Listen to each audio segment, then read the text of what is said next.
नमस्कार दोस्तों, आप सभी का स्वागत है आपके अपने YouTube चैनल भक्ति में शक्ति पर। आज हम बात करेंगे बृहस्पतिवार व्रत कथा और महत्व पूजन विधि के बारे में। बृहस्पतिवार का व्रत करने और व्रत कथा सुनने से सारी मनोकामनाएं पूर्ण हो जाती हैं। इस व्रत से धन संपत्ति की प्राप्ति होती है। जिन्हें संतान नहीं है उन्हें संतान की भी प्राप्ति होती है। परिवार में सुख शांति बढ़ती है। जिन लोगों का विवाह नहीं हो रहा उनका जल्द विवाह भी हो जाता है। ऐसे जातकों की आर्थिक स्थिति में भी सुधार होता है। बुद्धि और शक्ति का वरदान प्राप्त होता है और दोष दूर होते हैं। बृहस्पतिवार को सुबह सुबह उठकर स्नान करें। नहाने के बाद ही पीले रंग के वस्त्र पहन लें और पूजा के दौरान भी इन्हीं वस्त्रों को पहनकर पूजा करें। भगवान सूर्य व माँ तुलसी और शालिग्राम भगवान को जल चढ़ाएं।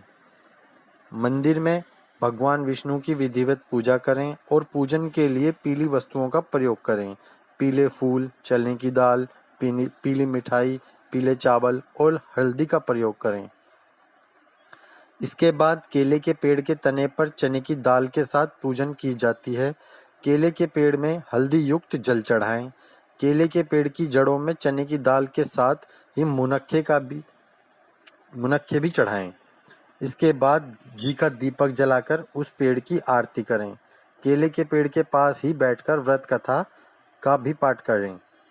व्रत के दौरान पूरे दिन उपवास रखा जाता है। दिन में एक बार सूर्य ढलने के बाद भोजन किया जा सकता है।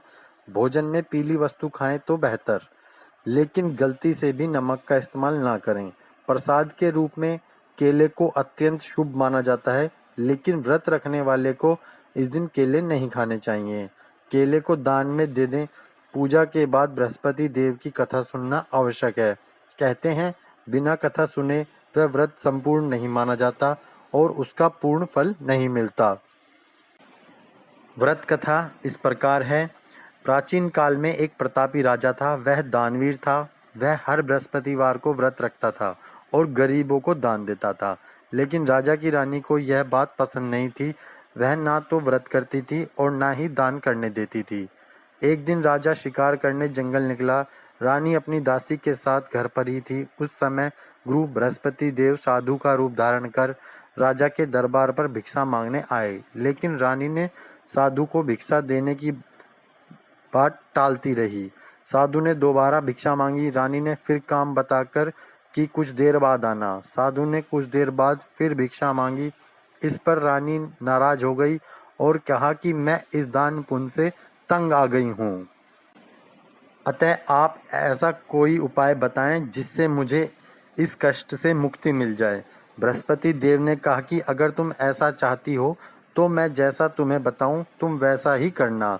गुरुवार के दिन तुम घर को गोबर से लीपना, अपने केशों को पीली मिट्टी से धोना, केशों को धोते समय स्नान करना, राजा हजामत बनाने को कहना, भोजन में मांस मदिरा खाना, कपड़े धोबी के यहाँ धुलवाने डालना। इस प्रकार 7 बृहस्पतिवार करने से तुम्हारा समस्त धन नष्ट हो जाएगा।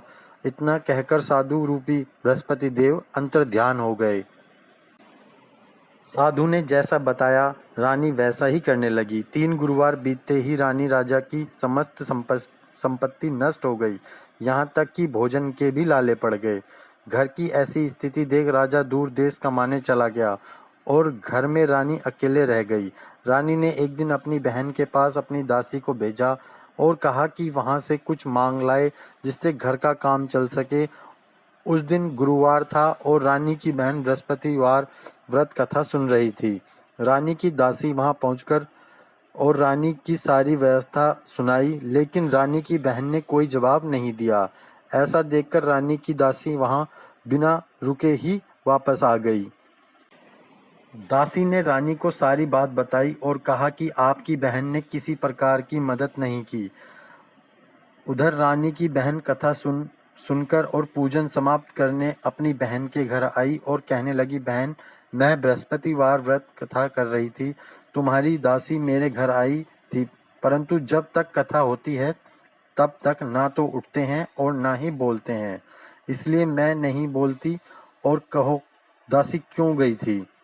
रानी ने अपनी सारी व्यथा सुनाई। रानी की बहन ने पूरी बात सुनने के बाद कहा कि देखो बहन, भगवान बृहस्पति देव सबकी मनोकामनाओं को पूर्ण करते हैं। देखो, शायद तुम्हारे घर में अनाज रखा हो।